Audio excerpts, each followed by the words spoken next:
Welcome back to the Marvel Movie Minute, a daily podcast in which we assemble to explore the films of the Marvel Cinematic Universe 1 minute at a time. In this, our 6th season, we are looking at the Avengers. I'm Andy Nelson from the Next Reel Film Podcast. And I'm Pete Wright, and I see better with my readers on. Today we're talking about Minute 4, which begins with the Tesseract misbehaving and ends with a chat with the Hawk. All right. Now we finally get Erik Selvig here. And I guess I'm trying to remember when I first saw this film. Knowing how Thor ended with the post-credits sequence of Loki mind-controlling Erik Selvig as he saw Nick Fury inviting him to participate in the work to study the Tesseract. When you see him here, do you remember if you thought Loki was still possessing this guy? Because I think I did. I don't remember. I don't remember if I thought. So talk to me about that. What did that mean for you? Well, I think I came into this going, oh, Loki, like he's doing stuff in here to purposefully, I don't know. I guess I don't really know, but I guess I probably thought, from remembering the beginning that, oh, Loki is doing something to the Tesseract through Erik so that he can open up this portal and bring this army through. Like, wouldn't that kind of make sense if he was here and he had been in communication with this guy, this other, we'll call him, that, hey, I want to open a portal so I can get an army to come help me. Then, of course, it would be Selvig who's doing that work. Well, yeah, because we saw him under... it wasn't even like mind control with the Mind Stone like we see later in this film. It was like he was inside him as we see him kind of in the reflection, right? As we at the end of Thor. Yeah. So I don't know. I guess it kind of seemed like either Erik was dead and Loki was in Erik form, kind of like we see when he does later in later Thor movies, or he was just here still controlling Erik and purposefully being here because he wanted this tool and he was trying to figure out through S.H.I.E.L.D. how to use it. All right. So this is sort of the corollary to our challenge of what filmmakers leave out and put in comics and one-shots. And here we have a thing where they've introduced Phase 2 weapons. They've introduced the Tesseract energy. They've shown the scepter being handed over to mysterious green-clad Loki that we know as Loki, but they didn't give us any sort of reminder that Selvig was under some sort of Loki mind control at all. Like, why did they not refresh us if that were important? Yeah, well, and I'll say, when I watched this, I very strongly doubt that I realized that was Loki getting the scepter in that quick shot in our first minute. I don't think my brain connected that was the guy getting the scepter. Yeah. And so that's why I probably thought, because, I mean, I had seen the trailers by that point, and so I knew Loki was going to be in the film. So I probably thought, oh, he is still here in Erik. And that was how he got into this story. Interesting. I had no memory. I'm sure I had no memory of that. Also because the first Thor movie, I think I dismissed more than the others. Well, I might have too, but I felt like talking about what happened in post-credit scenes was kind of a thing when you're talking to your friends about like what's in the next movie. Oh, but remember at the end of that movie, we saw that Loki saw the Tesseract in the box and he was controlling Erik, blah, blah, blah. Like, I don't know. I could be reading into, or I could be misremembering it, but I feel like that's kind of how I went into this movie with that in mind. And it kind of throws me then because, I guess it doesn't throw me yet, but it will throw me soon when suddenly Loki is not in Erik and Erik is not under mind control. But at this point, he's talking about the Tesseract and he's talking about all these issues that he's having with it to Agent Fury. And that's where we come into this particular minute. The Tesseract is misbehaving, Pete. The Tesseract is misbehaving, which I feel like is a little bit of a cheeky transition to the pull away where we have the scientist poking it with a stick. Did you look closely to what he's doing with that thing? It is basically a doctor's stethoscope. So it's in his ears, and it funnels down into this long tube that he's poking it with. He's poking it. Is he trying to listen to the Tesseract? Like, what is he doing? And then when the Tesseract, like, zaps him, does that blow his eardrums out? It doesn't look that way, but it makes me think that's not a safe way to be testing a Tesseract. No, it's a terrible way to test a Tesseract. You need a better Tesseract test, is what we're saying. Stress test the Tesseract. Stress test a Tesseract. It's a Tesseract stress test. Stop it. I do love this exchange between these two of them. It's very brief. They're walking around and they're talking about how it's bad. And then they mention gamma radiation. And Nick Fury says very seriously in a head turn to camera, that can be dangerous, which is I find that a wonderful little nod to their experiences with the Hulk. And it amuses me. It is a little bit strange that it doesn't feel like Selvig knows the reference. It doesn't feel like he knows the reference, and it's completely dropped. And this is what bugs me about it. I love the line when Fury, as you said, kind of cheekily looks to camera. That can be harmful. I feel like it's very an Austin Powers thing where he just puts his finger up to his cheek. That can be harmful. And then he just changes the conversation. The whole thing goes to Agent Barton, and they drop the whole gamma radiation thing. But I'm like, maybe they should bring up that a little bit more as opposed to just some cheeky reference, because it's related to the movie. We're going to need to know about gamma radiation and Bruce Banner. It's absolutely related to the movie, and it becomes a central way of tracking the Tesseract. It is, but you're right, it is completely dropped. But also, economy of character. Let's start getting our superheroes on screen, because there are a lot of them. And in that regard, this moves quickly. We get Hawkeye right now. Yeah. So our first, referred to as the Hawk. The Hawk. Our first Avenger makes it into the film. We finally get Agent Barton, and we find out, just like a hawk, which I don't recall from the comics, that he's Hawkeye. He likes to hang out in high places up in his little hawk's nest. Maybe a little too cheeky. I was going to make a joke about that. Like, why would they make that I see better from a distance joke? But then, like, his central role in the third act is to sit in a high place and look down, right? Like, yeah. I mean, I get it. It ties in a little bit, but I feel like we have to be just a skosh generous. We do in our read. And, it's fine. It ties into the name. They're coming up with something for the name, okay, Hawkeye, because he can see really well. A hawk like a bird. He's up high. He's like a sniper. He needs to be in a position. I mean, even when we saw him in Thor, the first thing he does is he runs and hops into the bucket and goes up into the sky so that he can get a better aim on Thor as Thor runs through the hamster tunnels. But what's interesting is, okay, as an aside, when we get to his show, like his actual show where we spend week after week after week after week with him on Disney Plus, I don't feel like there's a real lean in on him wanting to be in high places all the time. No, in fact, it's more about, let's see, which of my secret super crazy arrows can I use for this thing, right? And that's more what that show focuses on. It's never about, let's get up to a high place so we can get a good vantage point and figure out what's going on. I do like the treatment of Hawkeye here, because so much of his thing is not just high places in this movie, which does play out at the end, but also secret, tricky, wicked, tricky arrows that we get to play out. So we'll talk more about that. I am a huge fan of Jeremy Renner. As we record this, yes. we should say, yes. I don't know what's going on. He is in critical but stable condition after a weather-related snowplow accident. Jeez, yeah. Which seems sad. Serious leg injury. Serious leg injury. He's probably going to be fine, but rehabilitation is hard.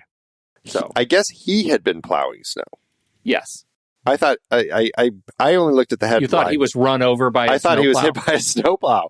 I mean, it's crazy weather out there. I wouldn't be surprised. It is crazy. Yeah. It's crazy weather. Yeah, but yeah, he actually was the one. The snowcat flipped and accidentally ran over one of his legs.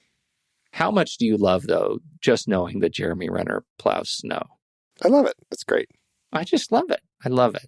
I don't know if it was Tom Cruise style plowing where he's plowing the streets for neighbors so that everyone else can get out. It was probably just for his own place. But I'm going to say, no, I think he was doing a Tom Cruise style thing. I think so. They were in Mission Impossible together, of course. That probably rubbed off on him. Probably. I want to get out there and help my common man. Tom Cruise is enormously contagious. Can we talk about this movie again? So, okay, let's talk about, we're talking about Agent Barton. I want to circle back at some point to the Tesseract, but we'll do that in a minute. Agent Barton. Okay, so at this point, this is the most we've had from him in this franchise.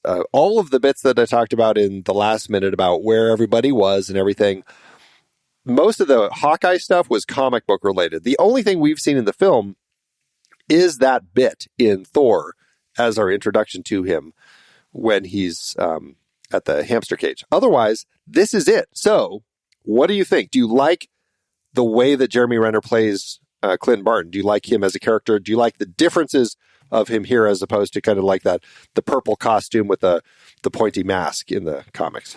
I'm not a huge fan of the purple costume and the pointy mask. And I think the Hawkeye adaptation into the MCU, I like, as well as I like the Logan transition, the Wolverine transition into the MCU or into the big screen, because I'm not a fan of like the pointy things on their heads. I don't think that costume design, it works for the comic, sure, but it does not work, I don't think, for the big screen. And so I think it is a much more grounded, practical.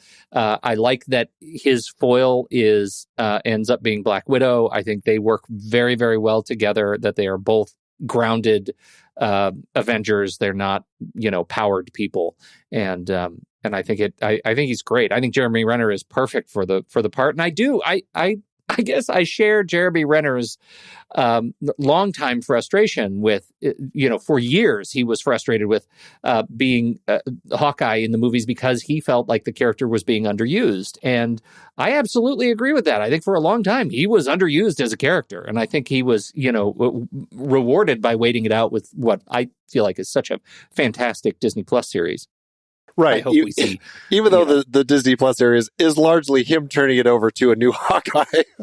Yeah, right. But you know what? It's actually okay for me because I think they work really well together. Sure. And so, and I also, as an actor, I have no problem with Jeremy Renner in the choices that he makes. I think he's great. Super charismatic. He's fantastic. I've always loved the character of Hawkeye, probably because West Coast Avengers is the Avengers comic that I read. I enjoyed the West Coast Avengers, and he was leading the team, and I just loved the way that his character was designed. I thought he was a cool character. And so before I was really even following many of the characters, Hawkeye was already kind of one that I just loved. And so seeing him on screen was great. And I absolutely share that frustration because I was not thrilled with how he was used here. I was very upset that the bulk of the film, he is basically under Loki's mind control. And I'm like, oh, come on. We finally get him, and now he's just a puppet for a bad guy. Like, that's so frustrating for me. But yeah, he's a great character. I love Jeremy Renner, and I'm glad that he did stick it out because I do think that his character does get better over the course of the franchise. Yeah. So now, because this is the first time we're seeing Jeremy Renner, are you going to IMDb game me? Because I already have my 4 picked out. We did it on Thor. That makes me upset because I wasn't there. Do you want to do it? I'm going to make you do it. Well, I mean, everybody else probably already knows the answer. Well, I'm curious if it's changed. Honestly, I don't remember, but I want to see if you can guess. Let's just see what you say. Okay. Because I'm already ready for this and Skarsgård. I already have my 4 picked out. Let's hear it. All right. So this, I think, is in there. It starts his, well, it doesn't start, but it is his thing. He get a nomination for, I don't remember, did he win for The Hurt Locker? I think The Hurt Locker's on there. He's had 2 Oscar nominations, and The Hurt Locker was one of them. The other one is one of our favorites for The Town. Yes. And then I would add Arrival. The Hurt Locker, The Town, Wind River, and The Avengers. Oh, yeah, I forgot that movie existed. Yeah, really good. Really good movie. Yeah. Of course, the only one that he really should be nominated for and win all the awards is Tag, which was one of the greatest movies of the late 2010s. That's fantastic. Mm-hmm. Good call. Interesting. Okay. Well, since you have Stellan Skarsgård, let's hear your 4 for him. Baron Harkonnen. He's got to be up there for Dune. He's in there for Ronin, I'm sure, because it's one of my favorite movies. If people haven't seen Ronin, they need to watch it. It is absolutely fantastic. Some of the best real car chases ever. It's just a fantastic movie. Right. So good. I'm also going to throw in Chernobyl. If he's not in there for Chernobyl, IMDb again is broken. And last is I don't think God, hasn't he been in 3,000 things? Yes. I mean, it's got to be close to 3,000. 3,000, actually. I love him 3,000. No, he's been in 151 projects. This is what I'm going to say about him. None of the Marvel properties are on this list. I'm not entirely sure what the fourth is going to be. What else? I feel like I've seen him in so many things. How about Girl with the Dragon Tattoo? That was a big one. That was a big one. Well, you would be wrong on all counts. Okay. Yeah. All right. Bring the pain. The first one is Good Will Hunting. Oh, yeah. I should have picked that one. Yep. The second one is Nymphomaniac Volume 1. No way. That's your favorite movie. He's done a lot of films with Lars von Trier. So that's one of them. Third is Amistad. I forgot he was in Amistad. Wow. And last but not least, Nymphomaniac Volume 2.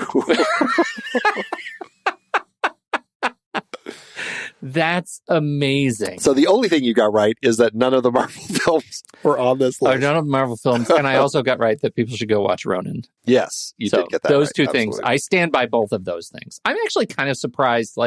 Yeah, you're right. I guess I'm surprised that the Lars von Trier stuff, that they ended up with two nymphomaniacs. Yeah, I'm a little surprised by that. It just seems like a strange Definitely. thing to land on. I mean, I'm not surprised Dune's not on there because it's so recent. It's very rare for very recent things to make the list. Yeah. So, but yeah, it's an interesting list for sure. He's only been nominated for one Primetime Emmy for Chernobyl, which wasn't on the list, but does again seem like it should have been. So good. Yeah, it was so fantastic. Good. Definitely.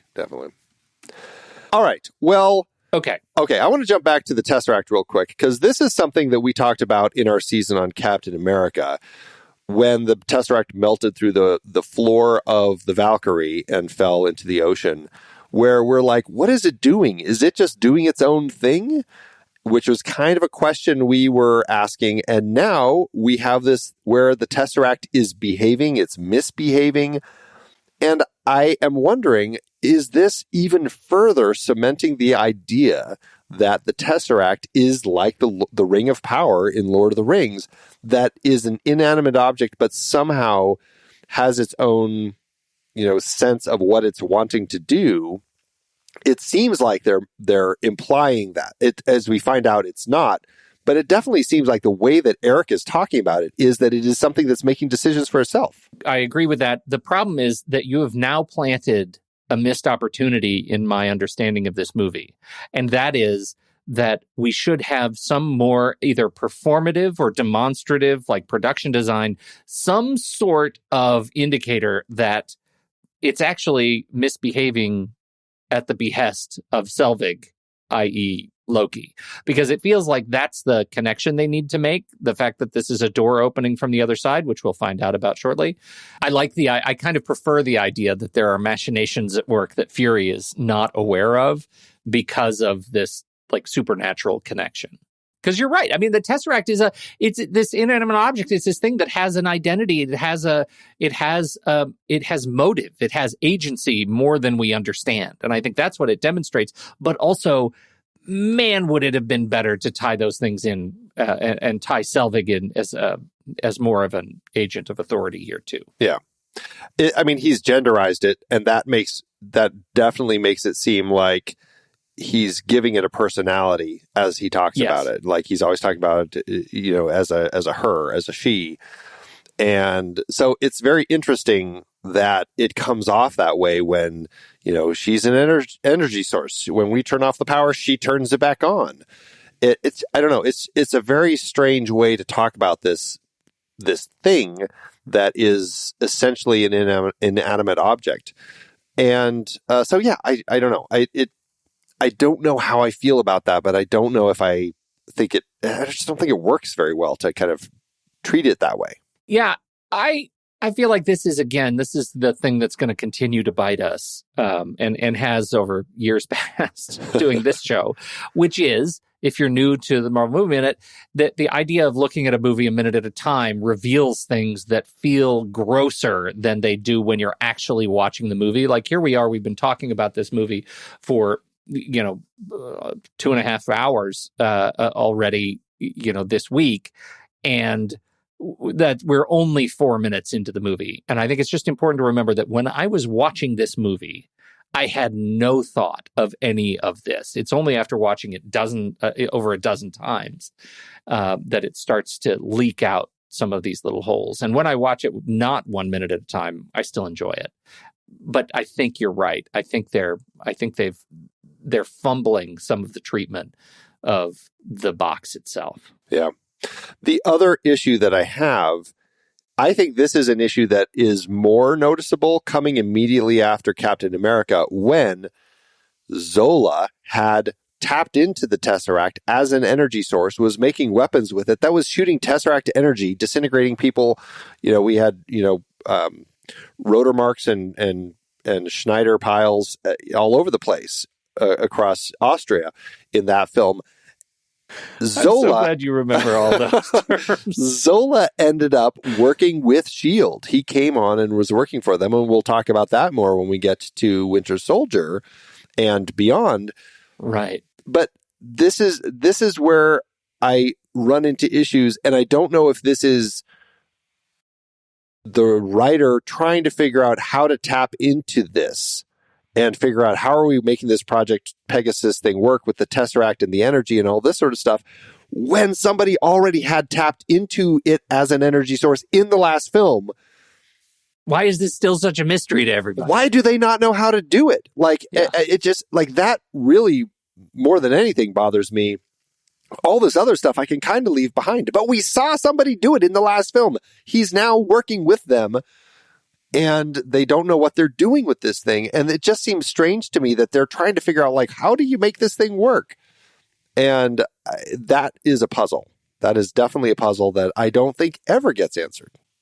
Well, I think the only thing I can be, super gracious about is that maybe they are trying to do something different with the Tesseract than Zola did. Like maybe they could make weapons out of this thing right now, but they're studying it as a means of transportation or something like that. Because how else do you explain the machine as it is pointed down a runway to a platform? Like, what the hell is it? What did they expect it to do? That's a great question. I mean, Fury says they're harnessing energy from space. So we know that they have a sense as to what they're trying to do with it. They're going to harness this energy that's coming from space. We don't know where, but we're getting it from space. But to your point, that is a great question. What is up with the design of this room that looks like it's got a place for somebody to arrive at? Yeah. But that's not what they're trying to do with it. They're trying to make weapons. They're trying to make energy. Yet they've built this space. Which goes back, Andy, to your... God, you broke me, because it goes back to this. If Selvig is an agent of Loki, that explains everything. It explains why he, as the guy in charge of this project, would create a thing that would look like it does, because he's awaiting the arrival of his Grand Master. Yeah. Right? Like, that makes sense to me, but they never go down that road. And I think that it makes this opening questionable. Yeah. Frustrating. And that is a simple script fix. Honestly. Yes. If Selvig, when Loki had arrived, if Selvig had smiled and was like, "You've made it," or something, just turned into Wormtongue, skipping around. But if he had turned into this Wormtongue character, we realized, he'd been doing all this the whole time, that would have made all of this so much more logical. And it's simple script fixes that didn't need, to be in a place where we have all these questions about it. Yeah. Right. So. Yeah. All right. Well, let's stop here. We're leaving mid-conversation between Fury and Barton. we'll come back tomorrow to talk about minute 5 of this movie and see if things get any better and see what happens. So, Pete, thank you as always. Knock, knock, knocking on heaven's door tomorrow, Andy. Or maybe Sanctuary's door. Right. Until next time, true believers.